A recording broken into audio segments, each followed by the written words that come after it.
오늘 제목은 사도들이 다시금 핍박을 받음입니다. 사도들이 다시금 또다시 핍박을 받고 있습니다. 산 넘어 산이다 그러죠. 첩첩산 중에 또 산을 넘어갔더니 또 산이 있습니다. 사도들이 지금 사도행전의 역사를 보면 이런 계속 이런 핍박을 당하는 과정이 있습니다. 다시금 이렇게 복습하면 성령의 충만함을 받은 사도들이 하나님의 사역을 능력있게 감당하죠. 대적들이 나타났습니다. 비난하는 사람이 생겼습니다. 저 사람들이 굉장히 무식한 사람들인데 어디 시골 총구석에서 와서 저는 능력의 말씀을 전하는가? 심지어는 또 술 취했다 비난하죠. 그럼에도 베드로는 구약의 예언의 말씀을 통하여 이것은 술 취하거나 정신이 이상해서 그런 것이 아니라 구약의 예언의 말씀대로 요엘서의 말씀대로 우리에게 이런 능력을 주셨고 이 일을 통하여 하나님의 나라가 확장되고 복음을 전하게 하셨다 선언하죠. 교회가 성장을 합니다. 교회가 성장하면 끝이라 생각을 하는데 다시금 또 핍박이 오죠. 예수님의 제자들이 예루살렘 성전에 올라가죠. 나면서부터 못 걷게 된 사람이 문 앞에서 매일 구걸하니까 측은히 여겨서 그를 손을 잡아 일으키는데 뭐라 그래요? 은과 금은 내게 없거니와 내가 내게 있는 거 너 준다. 나사렛 예수 이름으로 걸어라. 얼마나 능력이 있습니까? 많은 사람들이 그걸 보고 좋아하고 어떻게 이런 일이 일어날까? 그런데 시기에서 예수님의 제자를 또 핍박하는 거죠. 많은 사람들이 물론 이제 집중을 하니까 그들에게 복음을 전하죠. 너희들이 못 박아 죽인 그 예수님께서 그 예수의 이름으로 이 병든 자를 살렸다. 그러니까 예수님의 제자들을 또 가둡니다. 4장에 보면 성전 관계자들이 예수님의 제자들을 옥에 가두고 이제 그 다음 날 꺼내다가 협박을 하죠. 누가 그런 권세 줬느냐? 다시는 그 이름으로 말하지 마라 하고 협박을 하죠. 그런데 담대하게 말하죠. 다른 이로서는 구원을 얻을 수 없나니 천하에 구원을 얻을 마단 다른 이름을 우리에게 주신 일이 없다. 그래서 담대하게 하나님 말씀을 선언하고 또 이제 교회는 다시금 성장을 하죠. 핍박이 없습니까? 초대교회는 10대 박해라 그래서 기독교가 공인되기 전까지 10번이나 대박해가 있었습니다. 10번만 있었겠습니까? 작은 박해도 수도 없이 많지만 그런 박해의 핍박을 계속 이겨나가고 있습니다. 제자들은 그러한 협박에도 우리가 너희 말을 듣는 것보다 하나님의 말씀을 듣는 것이 옳은가 판단하라. 우리는 하나님 말씀대로 이 일을 감당하겠다. 담대하게 말하죠. 사도들이 놓였는데 또 5장에는 이제 이런 외적인 핍박이 아니라 내적으로 교회 안에 문제가 생겨나죠. 이것도 일종의 핍박이나 시험에 가깝습니다. 사단이 성령 충만한 의 교회를 흔드는 거죠. 아나니와 삽비라를 통해서 이제 이런 시험들을 또 이렇게 첩첩산중, 그렇죠? 그러면 그거 이기고 교회가 안정되고 어제 우리 지난주에 다뤘던 말씀 교회가 안정되고 또 성장 잘할 것 같은데 또 사도들이 또 능력을 받습니다. 많은 사람들이 교회에 나오고 하나님의 놀라운 역사가 이들을 통하여 일어나고 교회는 부흥 성장하지만 지금 여기 17절에 보면 대제사장과 그와 함께 있는 사람 즉 사두개인의 당파가 다 마음에 시기가 가득하여 일어났습니다. 핍박을 하고 대적을 합니다. 교회가 시험을 이기고 끝. 여러분 시험 있잖아요. 계속 매일에 오는 시험 또 주기적으로 오는 시험 한번 이기면 다시금 없었으면 좋겠지만 또 오고 또 오고 또 오고 교회는 계속 핍박을 받고 우리 성도들 개인의 삶 역시 그러합니다. 왜 그런 일이 계속 반복되는가? 반복되는 이유는 아마 사단이 교회가 잘 되는 것을 좋아하지 않기 때문에 그렇습니다. 핍박과 고난과 시련, 시험 그 배후에는 늘 누가 있습니까? 사단이 있습니다. 하나님이 허락하신 거예요, 그것도. 또 하나님께서는 그 시험 이기면 우리 성도들에게 뭘 주십니까? 더 큰 은혜와 복을 주시려고 하나님께서도 사단이 시험할 때 야, 하지 마. 그러지 않고 그냥 우리에게 허락하여 주시는 것이죠. 대제사장의 당파가 그 마음에 시기가 가득해서 그 마음을 사단이 주장해서 이제 이런 일이 벌어지게 되었습니다. 어떤 측면에서 보면 지금 이 시험이 대제사장이면 교회와 전혀 상관없는 사람들처럼 보여질 수도 있지만 사실은 대제사장은 어떤 존재죠? 하나님께 그 백성들을 대신해서 제사를 지내주고 또 백성들에게 하나님의 은혜를 구하는 자들이 대제사장인데 넓게는 교회 안에서 이런 일이 일어난 거예요. 초대교회 새로 세워진 하나님의 교회가 아니라 구약 전체의 역사를 보면 대제사장은 교회에서 하나님의 사명을 감당하는 사람들인데 그 사람들이 하나님의 역사가 나타나면 좋아하고 하나님께서 은혜를 베풀어 주시면 좋아하고 하나님의 나라가 확장되면 좋아할 텐데 그 마음에 자기의 것을 빼앗기는 것 같아요. 전에는 자기들이 종교적인 권세를 가지고 다 좌지우지하고 휘둘렀는데 이제는 백성들이 자기들의 말을 듣지 않고 저 이상한 사람들의 말을 듣는다는 거예요. 그러니까 그 마음에 시기가 가득한 거죠. 자기들에게는 능력이 없어요. 그냥 그저 돈 많이 버는 권세, 그냥 협박해서 내 말 들어라. 좀 구약 성경 일부 풀어서 뭐 잘난 체 할 수도 있겠죠. 그런데 예수님의 제자들은 어떻습니까? 말씀을 전할 때마다 사람들이 그들에게 돌아가고 또 손을 대는 곳마다 하나님의 역사가 나타나서 병든 자가 일어나고 많은 사람들이 그를 좋아하고 하나님의 역사는 계속적으로 일어나는 것. 그러니까 그 마음에 시기를 하는 겁니다. 그래서 다양한 방법으로 지금 예수님의 제자들을 괴롭히잖아요. 협박도 해보고 예수님의 이름을 전하지 말라고, 그죠? 얼마나 기세등등하게 그러는지 모르겠습니다.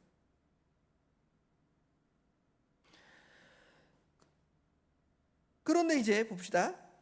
하나님께서 이런 시험을 당하게 하시는데 이런 시험 가운데서 그냥 두지 아니하시고 옥에 가두었지만 여기 19절부터 보면 주의 사자가 밤에 옥문을 열고 끌어내어 이르되 가서 성전에 서서 이 생명의 말씀을 다 백성에게 알리라. 그리고 그들이 듣고 새벽에 하나님 말씀 즉시 순종하는 것이죠. 성전에 들어가서 가르쳤습니다. 그 다음 날 이제 지금 여전히 이 예수님의 제자들을 가둔 사람들은 옥에 있는 줄 알고 예수님의 제자들을 잡아오라는 것입니다. 근데 사람들이 부하들이 쫄래쫄래 이제 가둔 곳으로 달려갔겠죠. 가서 보니까 옥은 다 잠겨 있고 아무도 그 옥에서 나올 수 없는 상황인데 옥을 열고 들어가 봤더니 어때요? 거기에 한 사람도 없는 겁니다. 이상하죠? 분명히 사람들을 그 안에 가두고 열쇠를 채우고 철저하게 아마 그들 도망가지 못하도록 간수까지 두었을 가능성이 있습니다. 여기는 뭐 간수 얘기는 없으니까. 그런데 그 다음날 보니까 한 사람도 없는 거예요. 이상하다. 24절에 보니까 성전 맡은 자와 제사장들이 이 말을 듣고 의혹하여 이 일이 어찌 될까 이렇게 염려도 하고 또 놀라이 생각하는데 사람들이 와서 보고를 합니다. 보소서 옥에 가두었던 사람들이 성전에 서서 백성들을 가르칩니다. 그렇죠? 하나님께서 놀라운 일을 그들에게 드러내시고 그들은 하나님의 말씀을 그렇게 가르치고 선포하는 일이 있습니다. 그러니까 다시금 또 잡아다가 협박을 하는 것이죠. 26절에 보니까 성전 맡은 자가 부하들과 같이 가서 그들을 잡아왔으나 강제로 못함은 백성들이 돌로 칠까 두려움이라. 그들을 이제 잡아오고 이제 자기들이 종교적 권리로 감옥에서 도망갔으니까 옛날 같은 감옥에서 도망갔으면 이 어떤 권력자들이 탈옥한 사람, 탈옥한 죄수에게는 더 죄를 크게 할 수 있잖아요. 뭐 하나님의 능력의 역사로 감옥에서 나갔는지 아니면 땅굴을 파고 도망갔는지 그건 모르잖아요, 이 사람들은. 그러니까 감옥에서 도망간 사람 그러면 가중처벌이 될 거 아니에요? 그럼 뭐 어떻게 보면 돌로 치거나 뭐 이럴 수도 있는데, 그게 아니라 사실은 몰래 도망갔다면 어떻겠어요? 쥐도새도 모르게 아무도 모르는 곳에 가 있어야 될까요? 그런데 담대하게 하나님 말씀을 전하니까 이거 쟤들이 땅굴 파고 몰래 도망간 거 아니겠구나, 이걸 아는 거죠. 그리고 그들을 또 잡아다가 어떻게 뭐 자기들의 법에 따라 처벌을 하게 된다면 백성들이 그들을 대적해서 백성들이 오히려 예수님의 제자들을 핍박하는 것이 아니라 자기들을 돌로 칠까봐 두려워서 얻지 못하고 또다시 이제 협박을 하는 거죠. 위협을 하는 겁니다. 28절에 보니까 이르되 우리가 이 이름으로 사람을 가르치지 말라고 언금하였으되 너희가 너희 가르침을 예루살렘에 가득하게 하니 이 사람의 피를 우리에게 돌리고자 함이라. 여기 보니까 이 사람의 피를 우리에게 돌리고자 함이라. 이게 어떻게 보면 자기 찔림이죠. 자기들이 예수님을 십자가에 못 죽였다고 생각을 하고 실제로 그렇게 행했으니까 예수님을 전하니까 이 말을 하는 거예요. 자기들이 양심에 찔림이 없다면 나는 하나님의 일로 이 일을 했다 그랬다면 뭐 이런 말을 하지 않을 텐데, 이 사람의 피, 예수 그리스도의 십자가의 그 피를 너희들이 잡아 죽인 거 아니냐. 예수님이 제자들이 그렇게 설교를 할 때 나는 아니다 뭐 이렇게 떳떳하게 못하고 오히려 스스로 찔려서 이와 같은 반응을 하게 되는 것이죠. 그때 이제 우리가 잘 아는 말씀 29절에 베드로와 사도들이 대답하여 이르되 사람보다 하나님께 순종하는 것이 마땅하니라. 얼마나 대단해요. 완전히 사람이 달라졌습니다. 180% 이거 완전히 360도 180도 달라진 완전 사람처럼 도망가고 무서워하고, 예수님을 십자가에 못 박을 때 예수님의 제자들이 다 뿔뿔이 도망갔을 뿐만 아니라 예수님께서 부활하여 예수님의 제자들에게 나타날 때에도 자기들도 잡아 죽일까 봐 집에 어디 사람들 모르는 집에 들어가서 문 꽁꽁 잠그고 무서워서 그냥 벌벌 떨고 있는 그런 제자들이 지금 감옥에서 나와서 담대히 전할 뿐만 아니라 그들에게 이렇게 말하는 거예요. 사람보다 하나님께 순종하는 것이 마땅하다. 그렇죠? 사람의 말을 듣는 것보다 하나님의 말씀을 듣는 것이 합당하다. 나사렛 예수의 이름으로 내가 이 일을 전한다. 얼마나 담대하게 하나님의 말씀을 선포하고 선언하는지 모르겠습니다. 그러면서 이제 그 다음에 한 중요한 말씀이 있잖아요. 30절에부터 32절에 너희가 나무에 달아 죽인 예수를 우리 조상의 하나님이 살리시고, 너희들이 죽인 그 예수님을 하나님이 살리셨다는 거예요. 그렇게 하신 것은 이스라엘에게 회개함과 제사함을 주시려고. 너희들이 예수님을 못 박았으니까. 그렇지만 그분이 죄가 없고 그분이 죽으심과 부활은 너희들이 사실은 죄가 있고 너희들이 거기에서 돌이켜야 한다. 그리고 그 말씀을 듣고 회개하면 하나님께서 그들에게 죄사함을 주시는 것이죠. 그리고 그 일을 행하시려고 예수님을 오른손으로 높이사, 예수님을 하나님의 그 보좌 우편에 세우셨잖아요. 능력의 자리에 두셨습니다. 그래서 그분을 임금과 구주로, 만왕의 왕, 만주의 주로 삼으셨다는 것입니다. 그것에 대한 그 복음에 대한 그 사실에 대한 것에 대한 우리는 이 일의 증인이요. 우리는 이 일의 증인이라는 것입니다. 우리 성도들은 다 이 일의 증인입니다.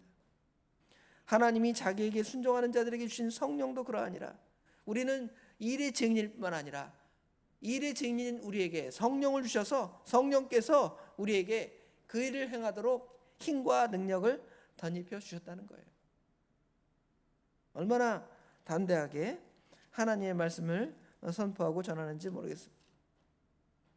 다시금 핍박을 받지만 그 핍박에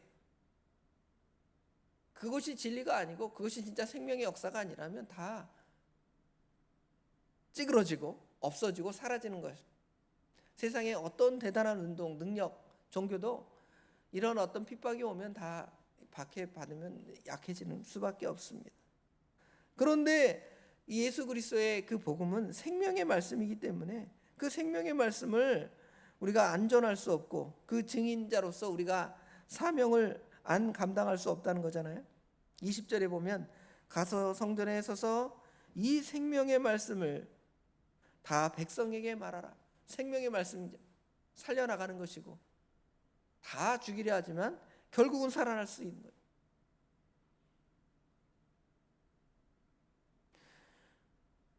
오늘 제목에 예수님이 제자들이 다시금 핍박을 받았습니다. 산 넘어 산이라 그랬죠? 첩첩산중과 같습니다.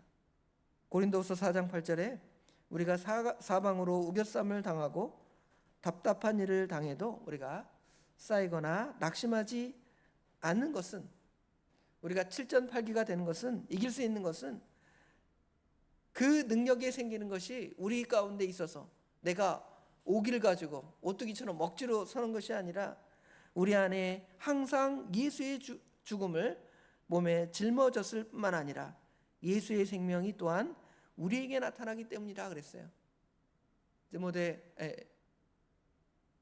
고린도죠. 고린도후서 4장 7절부터 8절 9절 쭉 나와 있습니다. 다시 7절로 돌아가면, 고린도후서 4장 7절로 돌아가면 우리가 이 보배를, 예수 그리스도의 복음을, 십자가의 대속을 질그릇 것 같은 우리에게 가졌는데 우리가 이 연약하잖아요. 사실은 한 방 하면 깨질 수밖에 없는 것이 사실은 우리네의 연약함입니다. 아무리 큰 소리 땅땅 쳐도 죽음 앞에 어쩔 수 없고요. 나이가 먹으면 어쩔 수 없잖아요. 그럼에도 우리가 힘있게, 이 질그릇에 힘있게 주님의 사명을 감당할 수 있는 것은 그 안에 보배, 예수 그리스도의 말씀, 생명의 말씀, 이것을 우리가 가졌기 때문에 우리가 다시금 이겨나갈 수가 있는, 이기고 또 이기고 또 생명의 복음 운동은 이기고 또 이기더라 그랬잖아요. 요한계시록에 보면 백말 운동이 이기고 또 이기는 것처럼 우리는 또 이겨 나가는 것입니다. 여러분 앞에 오늘도 시험이 있을 것입니다. 그 시험에 쓰러지고 넘어지는 것이 아니라 이기고 또 이겨서 오늘 저녁에는, 또 내일 새벽에는 어제 이겼는데 또 이길 수 있는 힘을 달라고 매일매일 그렇게 기도하는 거예요. 그런 삶을 살아가시기를 주님의 이름으로 축원합니다. 기도하겠습니다. 계속 핍박이 오고 시험이 옵니다.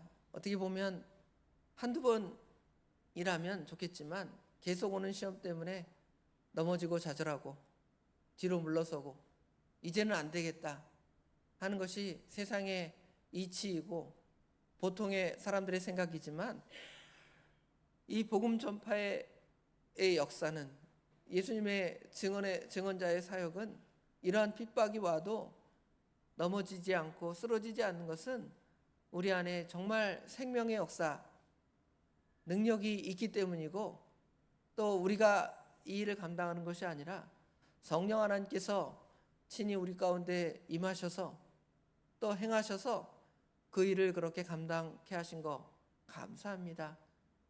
이렇게 우리 하나님께서 이렇게 행하시는 것은 우리로 하여금 우리 스스로의 자랑거리가 아니라 오직 예수님만을 자랑하고 그 능력을 주시고 그 일을 행하게 하신 성령님만을 자랑하고 또 이 일을 원천적으로 허락하신 그 하나님을 자랑하고 하나님께 영광을 돌리게 하시려고 우리에게 이 일을 허락하시고 이렇게 행하시게 하신 거 아버지 하나님 깨닫게 하시고 또 감사하게 하시고, 그래서 오늘도 우리가 초대교회에 당했던 그런, 초대교회 성도들이 당했던 그런 시험은 아니지만 작은 시험이라 할지라도, 적은 시험이라 할지라도 아버지 하나님 매일매일 이기고 승리함으로 하나님의 자녀로서 정말 승리의 삶을 날마다 이뤄가기에 부족함이 없도록 우리 하나님 도와주시옵소서. 오늘도 그렇게 살기를 원합니다. 우리 하나님, 성령 하나님 친히 도와주시옵소서. 모든 것 우리 주님께 맡깁니다. 우리 주님께서 그 모든 것 선히 주장하여 주실 줄 믿사오며 예수님의 이름으로 간절히 기도드리옵나이다. 아멘.